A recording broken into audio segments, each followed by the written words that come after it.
Shalom adik-adik, kita berjumpa lagi di ibadah online Smiling Kid. Adik-adik, kakak harap semuanya dalam keadaan sehat ya. Kita bisa memuji Tuhan bersama, kita bisa belajar firman Tuhan. Sebelum kita ibadah, kakak ajak untuk berdoa terlebih dahulu ya. Terima kasih Tuhan Yesus untuk kebaikan-Mu hingga sampai saat ini Tuhan. Kami akan memuji Engkau, kami akan belajar firman-Mu. Tuhan berkatilah dari awal sampai pada akhirnya. Terima kasih ya Tuhan, dalam nama Tuhan Yesus, haleluya, amin. Laskar Kristus, yes, kita bangkit berdiri ya. Yuk kita memuji Tuhan dengan sukacita.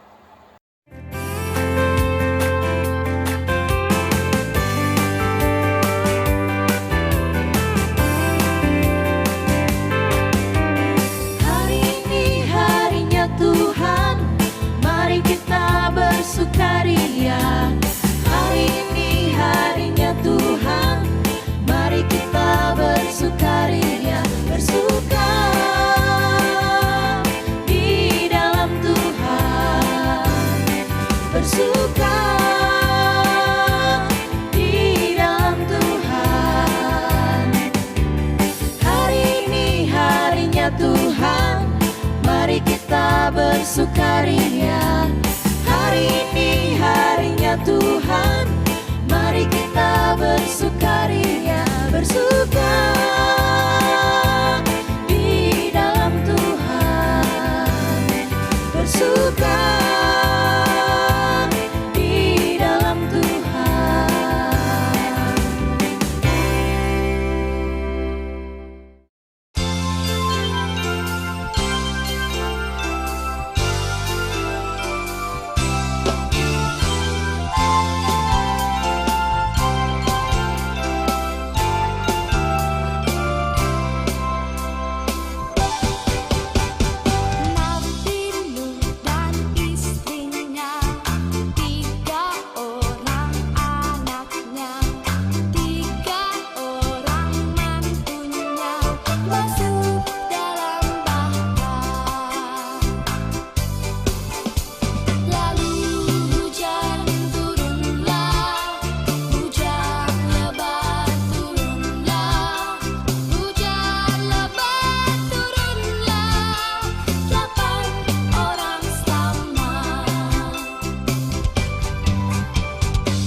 sebab itulah jangan berbuat jahat. Ingat, Tuhan melihat. Mata Tuhan melihat apa yang kita perbuat, apa yang baik, yes, apa yang jahat, no. Oleh sebab itulah jangan berbuat jahat. Ingat, Tuhan melihat. Ingat, Tuhan melihat. Ingat, Tuhan melihat. Silakan duduk kembali. Kita akan belajar firman Tuhan. Kakak ajak untuk berdoa kembali. Terima kasih ya Tuhan, kami akan belajar firman-Mu. Berkatilah kami untuk kami bisa mengerti dan merenungkan dan melakukan apa yang menjadi perintah Tuhan Yesus. Dalam nama-Mu kami berdoa. Amin. Adik-adik, pembelajaran firman Tuhan saat ini berjudul Barnabas dan Paulus pulang ke Antiokhia. Ada di Kisah Para Rasul pasal 14 ayat 21 sampai 28. Adik-adik bisa baca ya nanti. Untuk ayat hafalannya ada di Mazmur pasal 9 ayat 2b. Aku mau menceritakan segala perbuatanmu yang ajaib. Itu adalah ayat hafalan kita untuk minggu ini ya. Adik-adik, pada suatu sore, Barnabas dan Paulus sampai di kota Derbe. Paulus agak lemah, tetapi luka-lukanya mulai sembuh. Ada banyak luka di sekujur tubuhnya. Hal itu mengingatkan dia dan orang lain yang melihatnya, bagaimana ia sudah menderita bagi Tuhan Yesus. Hal itu terjadi seperti yang Tuhan Yesus katakan pada Ananias di Damsyik. Paulus akan banyak menderita untuk aku. Ingat ya adik-adik ya, cerita beberapa minggu lalu. Di kota Derbe, Barnabas dan Paulus dapat memberitakan kabar baik Tuhan Yesus dengan bebas. Tidak ada yang mengusir Barnabas dan Paulus. Tidak ada yang berbicara hal yang jelek tentang mereka dan tentang Tuhan Yesus. Orang-orang senang mendengar kabar baik dan percaya dengan segenap hati segala sesuatu yang Paulus dan Barnabas katakan tentang Tuhan Yesus. Banyak yang minta agar Tuhan Yesus mengampuni dosa mereka dan kemudian minta untuk dibaptis. Mereka ingin belajar lebih banyak firman Tuhan bersama-sama dan berdoa bersama. Dengan cara demikian, gereja Tuhan Yesus terbentuk di kota Derbe. Adik-adik, apakah Paulus dan Barnabas tinggal seterusnya di kota Derbe untuk melayani gereja di sana? Jawabannya, tidak. Tuhan menunjukkan pada mereka. Ini adalah saat mereka kembali ke Antiokhia. Gereja di sana mengutus mereka pergi. Pasti mereka juga ingin mendengar apa yang Tuhan lakukan melalui penginjilan mereka. Tetapi, dalam perjalanan pulang, Barnabas dan Paulus ingin mengunjungi orang-orang Kristen di Listra, di Ikonium, dan di Antiokhia. Barnabas dan Paulus ingin tahu bagaimana keadaan mereka. Apakah mereka masih dianiaya? Barnabas dan Paulus merasa seperti bapak, dan orang-orang Kristen itu seperti anaknya. Barnabas dan Paulus sangat ingin berjumpa dengan mereka. Pertama-tama, Barnabas dan Paulus pergi ke kota Listra, di mana orang-orang merajam Paulus dengan batu. Betapa senang orang Kristen melihat Paulus sudah sehat kembali. Waktu melihat bekas lukanya, mereka ingat bagaimana hebatnya penderitaan Paulus. Paulus mengajar orang Kristen di Listra. Tuhan Yesus menderita untuk kita. Jangan terkejut kalau sebagai murid Tuhan Yesus, kita juga mengalami kesulitan.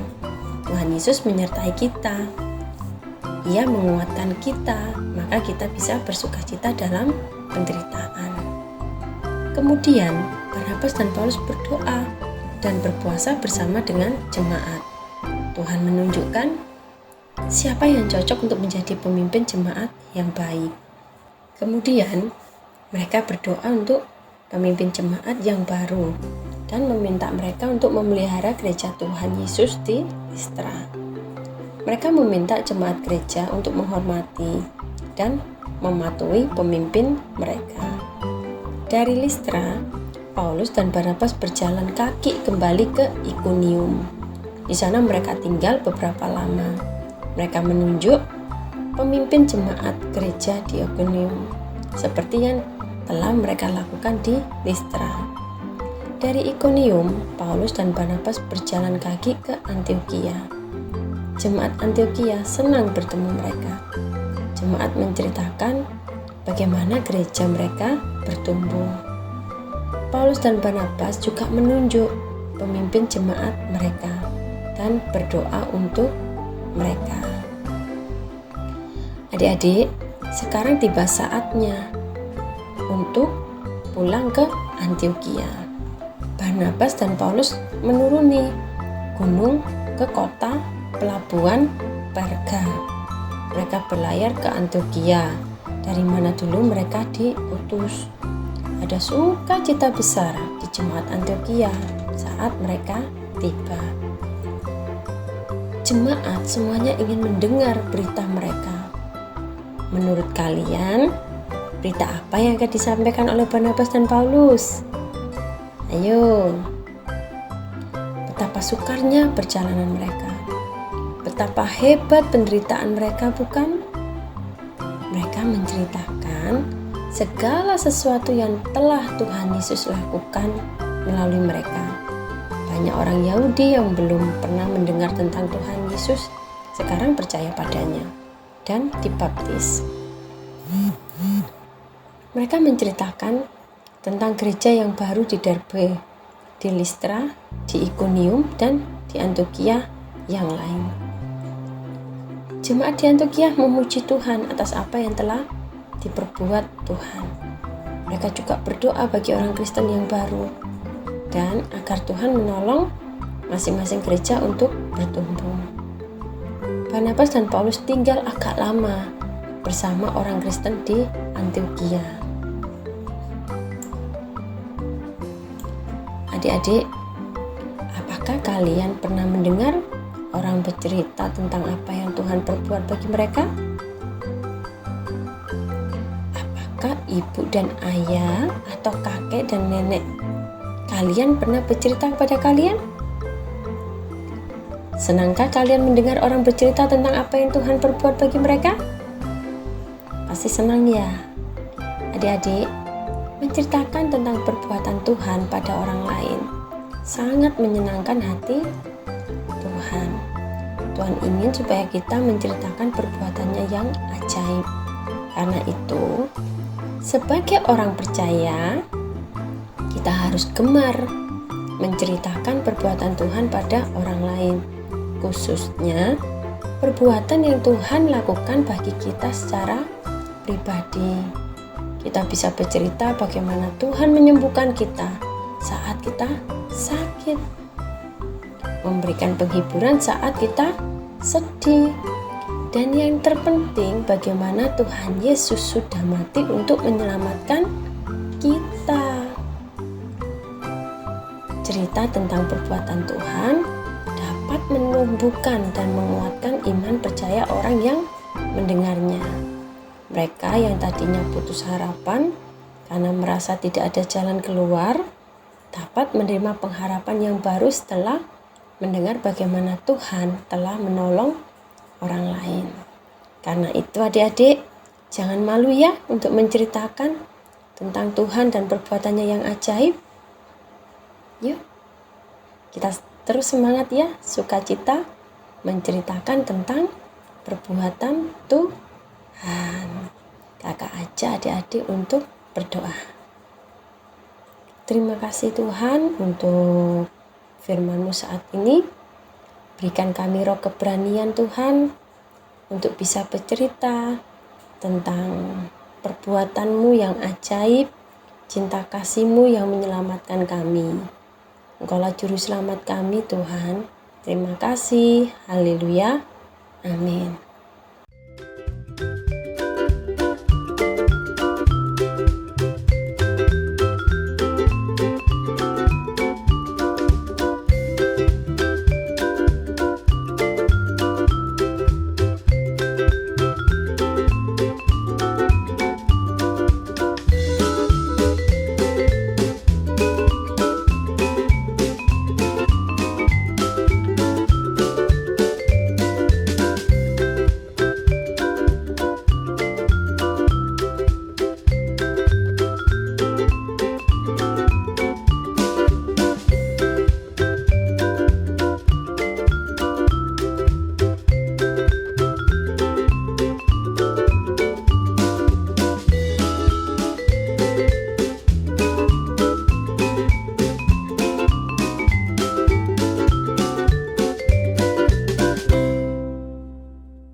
sudah ibadah ya, dari awal sampai akhir ini.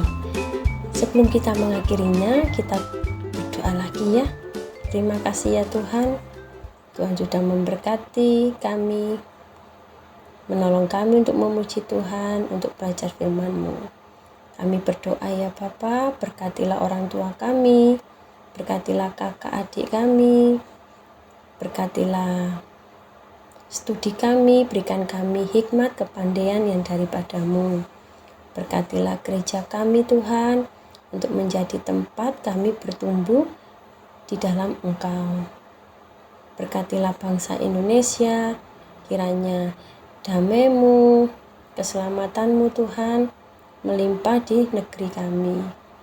Hanya di dalam nama Tuhan Yesus, haleluya, amin. Sampai ketemu ya di ibadah hari Minggu. Tuhan Yesus memberkati, dadah.